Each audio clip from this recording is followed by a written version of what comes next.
તો હું તમારા યુવાનવાડી એક આટલા દિવસે એટલે વિડીયો બનાવતો હતો ને કારણ કે હું 5મામાં આવ્યો છું તો મને નવોદય ઇન્ટરલ એક્ઝામ છે એમાં હું હવે ફોર્મ ભર્યો છે તો એનું રીડિંગ પણ કરતો હતો ને મારી સ્કૂલમાં છે ને તે બધી એક્ટિવિટી આવતી હતી તો હું એ સોચ્યું કે તમારી સાથે પણ હું આ એક્ટિવિટી શેર કરું.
आप देख लीजिए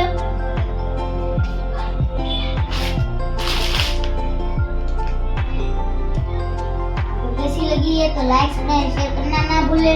तो आया वाला ब्लॉग खत्म થાય છે. હર દેવાય બાપુ કી જય.